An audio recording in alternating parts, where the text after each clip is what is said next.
From Glasgow to Glasgow, welcome one and all fellow fans of Clash of Clans from around the world. It is your host Galadon, so happy to be here. And yes, we are indeed bringing back the Southern Teaser base, which is exposing a problem within Clash of Clans, and that is perhaps the lack of education of Clashers who just, I buy them books and all they do is eat the pages because I'm trying to tell you for literally years now, sneaky goblins, right? And I realize that, maybe not everybody wants to make that investment in 25,000 dark elixir or use a super potion that you could have gotten for free somewhere to boost sneaky goblins to roll in and grab a town hall, because that's really all these players are trying to do, right? As you can see, for the most part, they just want the easy trophies. They saw the town hall on the outside, and the toxic player that set that base up that way was yours truly. Okay, I'm not trying to be toxic. I'm just trying to have a little fun. And based upon the comments in the last Southern Teaser video, we did melt a few snowflakes. Okay, there were a few feelings that got hurt and people that had to voice it, and I had to laugh. But okay, if you're not one of those people, then go ahead and consider subscribing to the channel, because hey, I'm here to poke fun at anybody and everybody, including most frequently myself.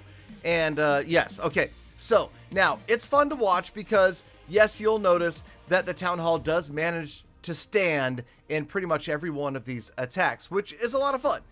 But I will warn you, before you go copying this base, I did put the link in the last video. I'll probably remember to put it down here at some point eventually too. You need to understand that this is not representative of what happens, okay? And oh, nice. Okay, look at the mega freeze spells. Now, does this person right here needs to be told about invis spells, right? Imagine the sneaky archers with invis spells. This goes much better than I don't even, was that like 17 freeze spells? No, I think it was 23 or 24. No, it was 17, right, Peter? Anyway, okay, so it's fun to watch different ways to fail attacking this base. Usually it seems like it's dragons or electro dragons, no offense. And I do like the attempt here at clearing stuff out with the lightning spells. It's solid, but there's just way too much going on, and my builders are hard at work fixing things as soon as... Now, okay, this guy... Now, do you see the problem here? You don't really want to give the builders a chance to rebuild, right? Get in there. Attack. Maybe he's rethinking his life choices right now, and he realizes that this might have been a mistake. But hold on, before I so rudely interrupted myself a minute ago, I was about to tell you that yes, it took me about a week of Gold Pass Clash and No Cash Clash running this base in order to get enough victory replays to use for a single video. Okay, so imagine, yes, I would guess that I probably had, I want to say around 5 or 6 losses for every win.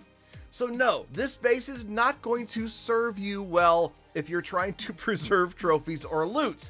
And yes, I'm not showing you the destruction of the base that came from the opposite side, which is generally the way to attack this base if you want to 3-star it.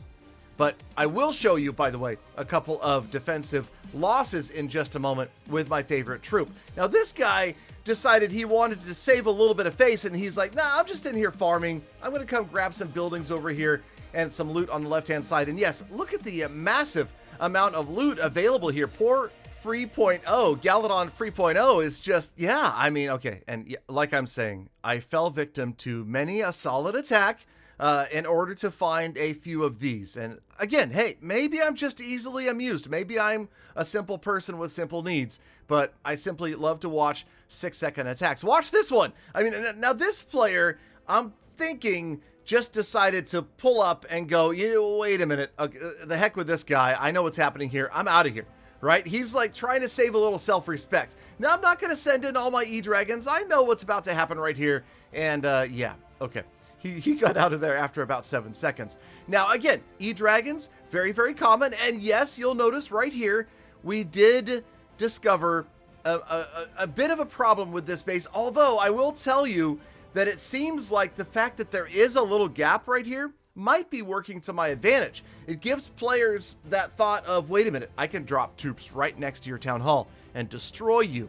So it may have been a mistake for me to go ahead and remove this, but I thought, you know what? Let's try to educate. We're not just here to, laugh. We're here to educate. So yes, let's talk about how you would go about finding a gap in your base, because this is a very common problem that we see players have. You go to the village edit mode.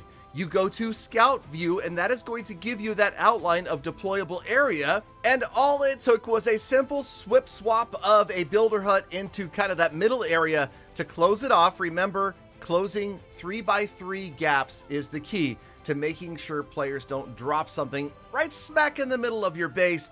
And then the rest of this, there is really no science behind the Southern Teaser. You just jam everything you can in there at the bottom and hope for the best. And, sometimes it works out. Okay, so we've got another win here. And yes, I'm sorry, but E-Dragons, there's something to be said. And I don't want to be one to stereotype, but, and also, did you notice? Empty siege machines, ESMs. Now, I'm guessing that these are players that are out for a quick snipe between full armies. They don't have the full army trained. They don't have the CC filled up. They're just out there trying to grab a quick town hall. And you see this base and you don't think oftentimes. You just attack. And then after you have clicked the attack button, then you realize how deep you just stepped in it, right? Yeah. Okay. Now let's go ahead and show the flip side of the defenses. And that is my favorite losses, the sneaky goblins. I feel like these guys really know what's up. They understand. Thor, good job. Just a dozen or so sneaky goblins, and you picked up my town hall. Congrats. I get no shield. You get 7 trophies. It's beautiful. I like to see this. I'm happy to lose to this attack style. Here we still had the gap in the base.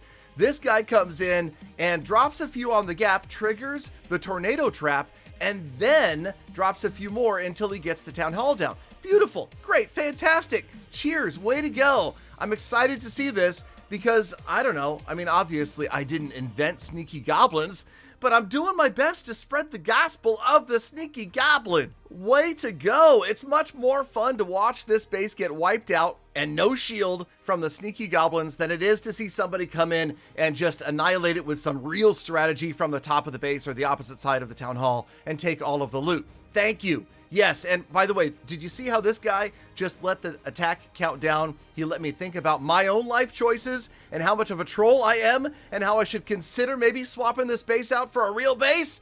Anyway, I hope you guys enjoy this. I'll put the link down there in the comments. Thank you for sticking around all the way to the end of the episode. Okay, it wasn't that all the way. It was only 8 minutes, but I love you, Galadon fam. Get out there and make the best of the rest of your day, week, month, and year. Be kind to other people. I almost on the planet. I'll see you back here again tomorrow for more full attacks and defenses.